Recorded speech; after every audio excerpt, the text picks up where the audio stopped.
qaybta bari ee gobolka Banaadir Gaashaanle Cali Calasow Goobjooge oo warbaahinta la hadlay ayaa si adag ula hadlay waalidiinta dhalay ciyaal weerada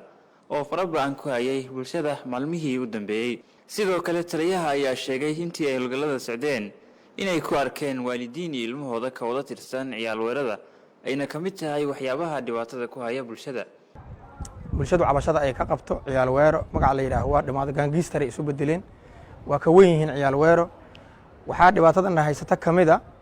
wiil iyo aabihii iskula jira weerada waxaana dhibaya cunugaad soo qabataa oo ciyaal weero ah waalidkii kulleeya cunuga iga xiran haddii cunugeedii la soo xirana waa soo jeerinaya markuu gurigeeda joogana waa ku dacweynayaan waxay leeyihiin dhibaataan haysata waa dhibanahay waana la dhibaateeyaa waxa ay ka cabanayaan waa ciyaalkoodii haddii la soo xirana ayaga kama hay karno waxaan leenahay waalidow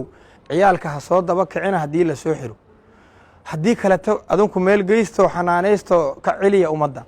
cid u kor uga timid ee qaybtan bari dhibaato ku haysaa ma jirtay waa ilmaha ay dhaleen waalidka cabanayo ilmihiisi waa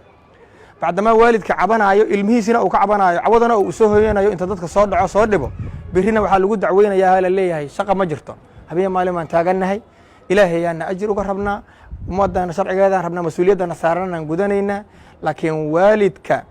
cid alla ya cidii ciyaal weera la soo qabta soo daba kacdaa waxaan halkan ka sheegayaa oo uga sheegayaa in lagu dirayo ayada ay kaaba u tahay kaaliye ay wiilkeeda dhibaatada ayadu u horseed ugu tahay saasaan u gudbinaynaa waxaan leenahay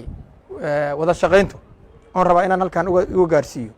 waxaan yaabahan soo wadaagnay oo kamid aheeday mudane xer ilaaliyay waxaa kamid aheed dhibaataa dhacday dadkii cabatay waa ku baxnay ciddii dhibka u geysatay aan soo xirnay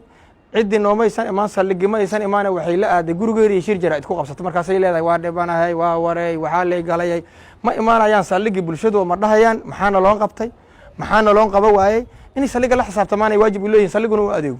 markaas cid dad aan saldhiga rabin haddii qofkooda la soo xiro cibkan ugu haystana dhahaya waxaan leenahay waa ay dhammaatay xaafad kasta cabashada ka jirta cabashada waxaa ku haya dadka ay dhaleen bacdamaa dadkii ay dhaleen ku hayaan waxaan leenahay ilmaha annagaa qabanayna iyo inkastoo wax dhibta laakiin noo daaya haddaanayna dul taagan yihiin 4 saacayna wacayaan guryahay noogu soo gelayaan xafiiskay noogu soo gelayaan waxay daba socdaan kii toorida wax ku dilay kii wax dhacay waxay daba socdaan kii ciyaal weeradaha guryaha u dhacayay waxay daba socdaan kii gabdhaha kufsanayay ayagaa dhalay